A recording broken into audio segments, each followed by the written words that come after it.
मैंने कहा कि मैं लेफ्टिस्ट हूँ, क्योंकि 1927 के बाद जब से कि जवाहरलाल नेहरू कांग्रेस अगेंस्ट इम्पीरियलिज्म में शामिल हुए, तब से लेकर वो सब पढ़कर और फिर महसूस कर मैं एक लेफ्टिस्ट हूँ।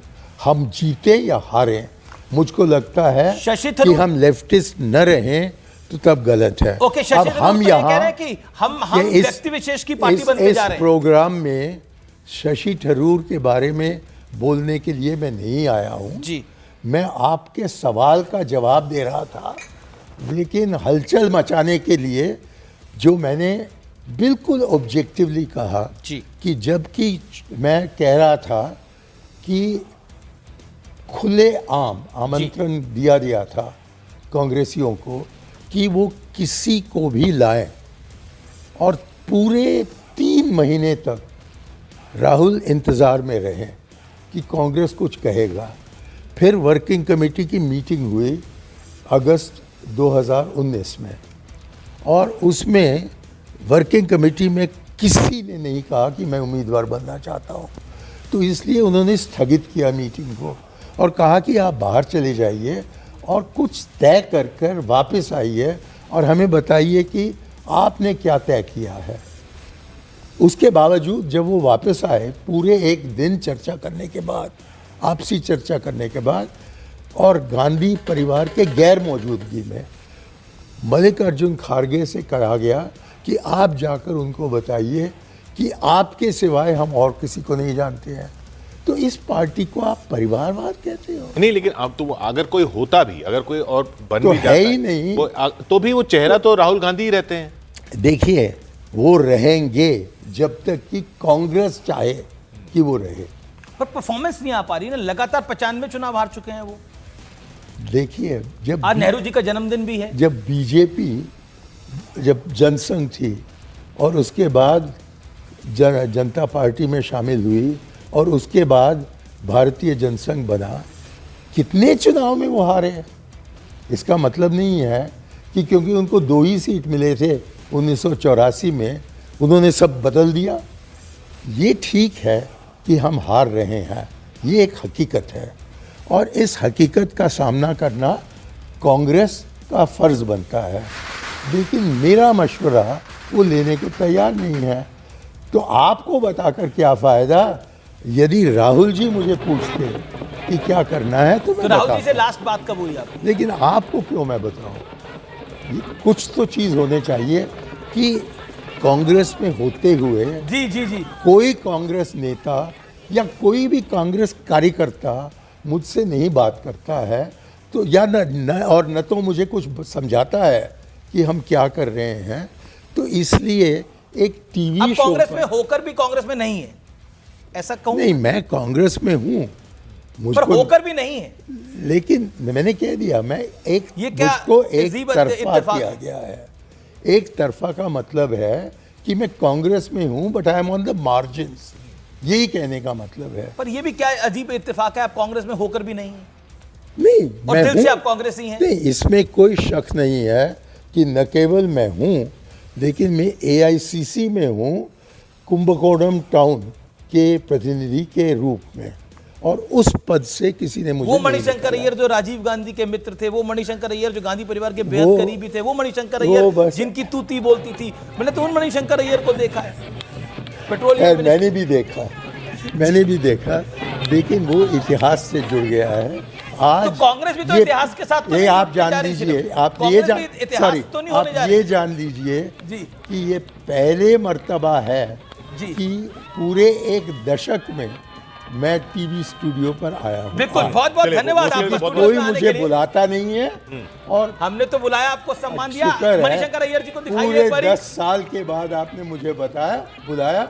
बहुत हम आगे भी आपको बुलाते रहेंगे, और आप बहुत अच्छा बोलते हैं, बहुत कुशल बोलते हैं, और इसमें कोई दो राय नहीं है। लेकिन कुछ कुछ कंट्रोवर्सी अपने आप ही हो जाती है। लेकिन अब नंबर देखिए, बीजेपी और जेडीयू एनडीए 196 पर, BJP 88, JDU 77, LJP Ramvilas Paswan 22, Congress बहुत छोटी पार्टी होते हुए चार सीट, सीपीएम से सिर्फ भी चार नीचे सीट, 4 सीटों पे सिर्फ कांग्रेस का डिबैकल हो गया है। CPM हिस्टोरिक डिफीट कांग्रेस की होने जा रही है बिहार के अंदर। सीपीआई बहुत एमएल बुरा से हाल भी कम, कांग्रेस पार्टी का, सीपीआई एमएल से भी कम, सीपीएम बहुत बुरा हाल कांग्रेस पार्टी का। इससे बुरा हाल मैंने कांग्रेस पार्टी का नहीं देखा बिहार में बीते कई वर्षों के अंदर। A big setback for Congress party, specially for Rahul Gandhi, क्योंकि एसआईआर का मुद्दा बनाया लेकिन जनता ने नकार दिया। ऑपरेशन सिंदूर के बाद का यह पहला चुनाव था।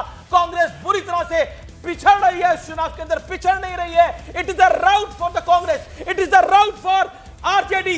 तेजस्वी यादव को अपनी सीट के लिए स्ट्रगल करना पड़ा है। ये आंधी है मोदी और नीतीश की, ये आंधी है मोदी और नीतीश की जो हमें बिहार में इस समय आता हुआ दिखाई दे रहा है। ये 200 हो जाए तो भी शायद हैरानी नहीं होगी लोगों को कि 200 तक पहुंच सकता है ये आंकड़ा। ये आंधी है। और ये जैसा मणिशंकर अय्यर साहब कह रहे हैं तो एग्जिट पोल में भी ऐसा नहीं था। एग्जिट पोल से भी बहुत आगे निकल के ये सीटें आ रही हैं। एक तरफ से एक तरफा पूरा मामला जा रहा है। हर रणनीति जो है वो दिख रहा है साफ।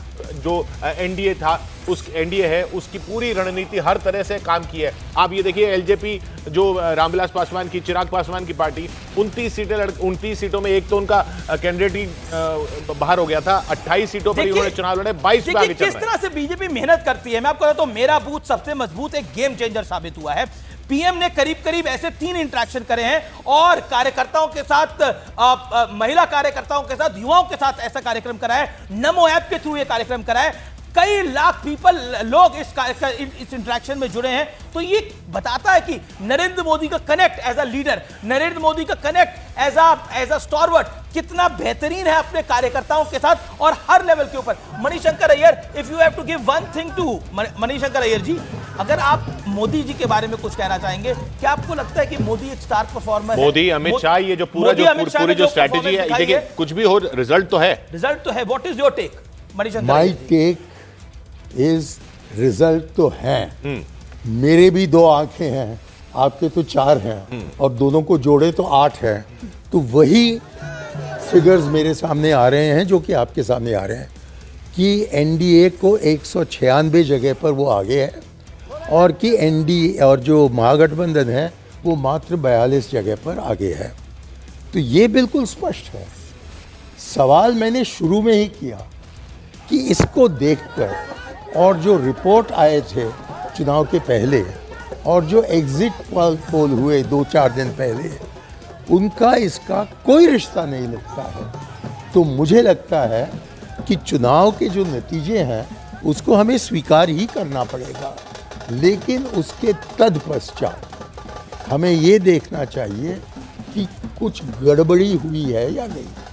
और खास तौर पर हम जीतते भी तो मैं ये कहता कि 10,000 रुपए हर परिवार के महिला को पहुंचाना, वो भी इलेक्शन के दौरान, ये क्या रिश्वत नहीं बनता?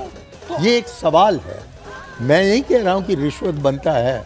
मैं सुप्रीम कोर्ट से आग्रह कर रहा हूं कि वो या तो खुद ब खुद या महागठबंधन के कहने पर इसका जांच करवाएं। पर ये डायरेक्ट कैश ट्रांसफर तो अब हर पार्टी, आपकी पार्टी भी प्रॉमिस करती है, आपकी पार्टी भी देती है, लेकिन कभी ये नहीं हुआ है कि 5 साल आप सत्ता में रहो और आपको महिला को 10,000 रुपए देने का सोच ही नहीं हो।